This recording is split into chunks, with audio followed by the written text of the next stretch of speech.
नमस्कार दोस्तों। 2 दिन पहले ही लोकसभा चुनाव के लिए मतदान कार्य संपूर्ण हुआ है। रतलाम लोकसभा से भारतीय जनता पार्टी की प्रत्याशी अनीता नागर सिंह चौहान और कांग्रेस पार्टी के प्रत्याशी कांतिलाल भूरिया में कड़ा मुकाबला रहा है। हमारे साथ आज जुड़ चुके हैं एक ऐसे मेहमान जो कांग्रेस पार्टी को छोड़कर भारतीय जनता पार्टी में आए हैं और इस बार उन्होंने अपने इस जोबट विधानसभा के क्षेत्र में अनीता नागर सिंह चौहान को जिताने का जिम्मेदारी भी ली थी। हमारे साथ है कमरू अजनार जी। सबसे पहले तो आपको नमस्कार। नमस्कार। सबसे पहले आपने बताया आपने वोट दिया या नहीं दिया? ये किसको दिया है इस बार आपने वोट? कमल का फूल को और अनीता चौहान को। अच्छा, जैसे आप कांग्रेसी थे और बीजेपी में आ गए तो इसका बड़ा कारण ये रहा था, आपके माध्यम से, मीडिया के माध्यम से हमने पहले भी बोला था कि जो राम मंदिर का जो निमंत्रण था, कांग्रेस पार्टी के बड़े बड़े नेता है जो इस भारत देश में रहते हैं और भारत देश के जो खास पूरी सृष्टि को चलाता है, मर्यादा पुरुष राम जी के मंदिर का उद्घाटन था, उसमें निमंत्रण ठुकरा दिया। तो हम तो सनातनी है, हम हिंदू लोग, तो मुझे ज़्यादा आहत हुआ था। तो मैंने इसी पार्टी में क्या रहना, जो पार्टी राम को ही नहीं मानती। तो इस बार क्या लगता है आपकी पार्टी की अनीता नागर सिंह चौहान जीतेंगे? आप क्या है कि भाषा में तो बोलते कि 100%, 100%, पर मैं तो 1000% बोलता हूँ। कितने वोट जीतेंगे? ये लाखों वोट से जीती। सामने एक कद्दावर नेता थे कांतिलाल भूरिया, आपके पूर्व गुरु। ठीक है, गुरु थे पर अब नहीं है वो। अब क्या, जनता नयापन चाहती, एक नया युवा सांसद चुने। और मेन बात रही कि अनीता नागर सिंह चौहान, एक तो उसका जोबट मायका और ससुराल अलीराजपुर है, तो लोगों ने बड़ी उत्साह से वोट करा उनको और जीतना फाइनल है। जोबट तो कांग्रेस का गढ़ है। विधानसभा में लगभग विधायक महोदय 40,000 वोट जीते और 2019 में लोकसभा लगभग 18,000 वोट जीते, तो कांग्रेस का गढ़ रहा जोबट। तो देखो, गढ़ रहा था, अब नहीं रहा। मैं भी कांग्रेस छोड़ के आ गया, सुरपाल अजनार भी आ गया, माधु दादा कुछ दिनों के लिए बाहर था, वो भी आ गया। ऐसे कई छोटे बड़े हमारे सब नेता आए और लोगों ने एकजुटता से ये ठाना कि अब की बार बीजेपी का ही आदमी जीतेगा। ये सारी बात, एक तो क्या नरेंद्र मोदी है, मध्य प्रदेश सरकार की अच्छी जन कल्याण योजना, लाडली बहना, कई ऐसी जो आदिवासी को सीधा सीधा फायदा पहुंचा रहे और फायदा मिल रहा है। इस कारण लोगों ने उत्साह के साथ वोट करा और अनीता नागर सिंह चौहान जीतने में कोई शंका नहीं। जोबट विधानसभा से लगभग कितने वोट की लीड मिलेगी? जो पहले 40-39 हजार से कांग्रेस जब हम थे, तो वो लीड पूरी तरह से कम हो गए। 2-5 हजार से हम जीतेंगे, पर जीतेंगे हम। कहते कि कांतिलाल भूरिया का मैनेजमेंट बहुत तगड़ा था जोबट में और वो दावा कर रहे कि जोबट 15 से 20,000 वोट जीतेंगे। वो तो 4 तारीख बता देगी। हम नहीं बोलना था, क्या करो? चाहे आप अपनी माँ को कौन डाकन बोलता है, ये बताओ। वो तो सब दावा करे, हम तो जीत रहे कह रहे, पर वो सच बात तो ये है कि अनीता नागर सिंह चौहान चुनाव जीतेगी। सही बात पूछो तो फाइनल है। आप कांग्रेस में भी रहे, अभी बीजेपी में है, तो आपको सबसे अच्छी विचारधारा किसकी लगती है, कांग्रेस की या बीजेपी की? देखो, विचारधारा ये जो भी बीजेपी के देश हित में, पूरे राष्ट्र के हित में चलती है। तो सनातन कांग्रेस की देश हित में नहीं है? कांग्रेस की कहाँ,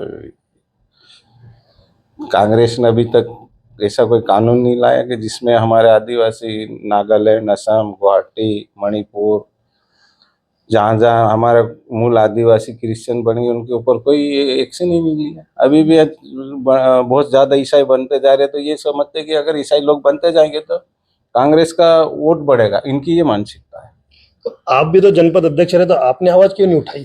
अरे मैं तो 20 साल से उठा रहा और रोज बोलता, खुला मंच से बोलता। तो आपकी सुनवाई नहीं हो रही थी क्या? मेरी सुनवाई क्या हो, जब ये तो देश के लोकसभा में कानून पास होना चाहिए कि जिस आदिवासी नगर का धर्म परिवर्तन कर लिया, जो हमारे समाज से दूर हो गया, हमारे हिंदू रीति रिवाजी से दूर हो गया, वो यहाँ का त्यौहार नहीं मनाता, फॉरेन, जर्मन, इटली का त्यौहार मनाता, तो फिर वो आदिवासी होने का अधिकार नहीं रखता। इसलिए उनको या तो सामान्य कोटे में डाल दो या मिशनरी कैथोलिक में डाल दो। मेरा व्यक्तिगत दावा है।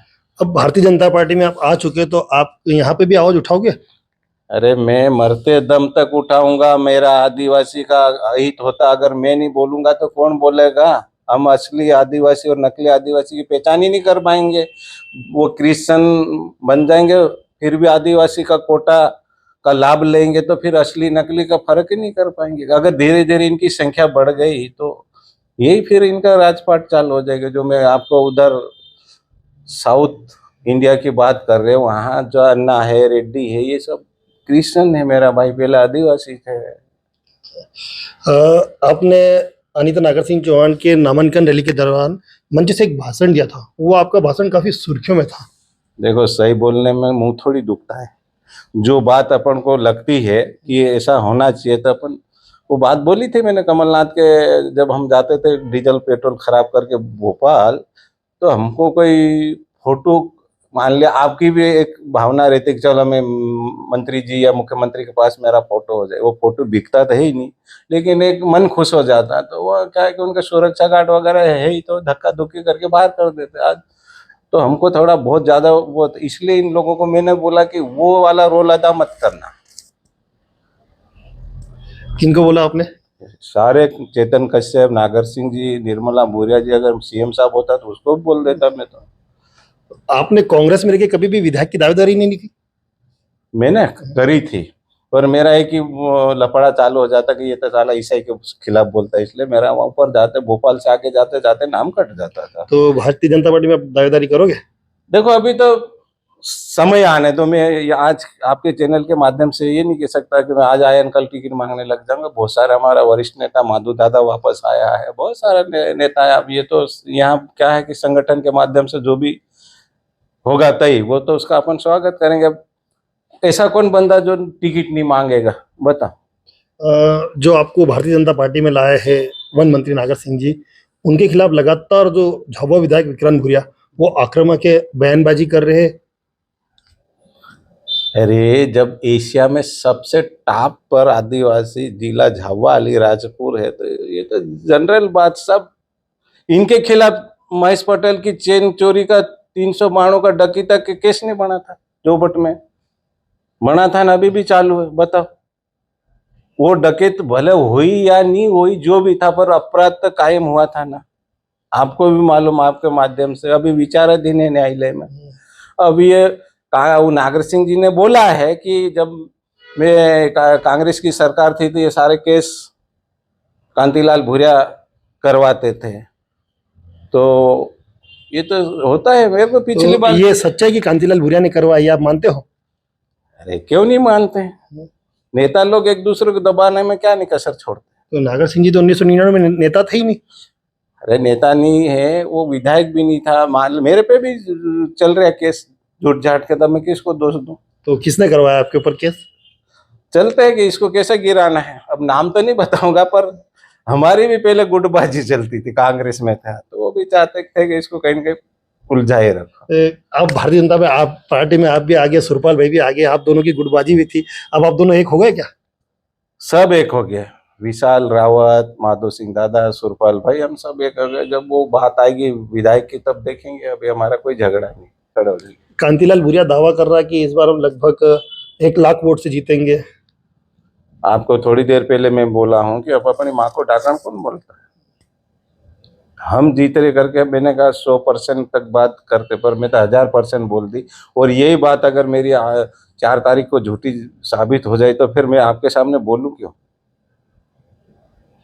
तो एक बात बताओ कि कांतिलाल भूरिया जी ने ना अलीराजपुर में जनसंपर्क किया, ना कई अन्य क्षेत्रों में जनसंपर्क किया, तो उन्होंने जनसंपर्क नहीं किया, उसके बाद भी वो कैसे उम्मीद रखते कि वो क्षेत्र उनको वोट दे? अब ये तो उनसे एक बार जाके पूछ लेना भैया। क्या नहीं, पर ये आपके तो गुरु रहे ना, मेरे पहले भी वो चुनाव जीतते आए हैं। जीतते आए थे, जिताते थे हम लोग। जीते आए थे, ऐसे थोड़ी जीतते थे। इनके लिए सब हम बुराई मोल लेते, साम दाम जो जो करना पड़ता था करते थे हम। और ये चुनाव जीत के छू मंतर हो जाते थे, वो पूछते ही नहीं थे। तो जो नागर सिंह जी है, आप उनके लिए बहुत काम भी कर रहे हैं।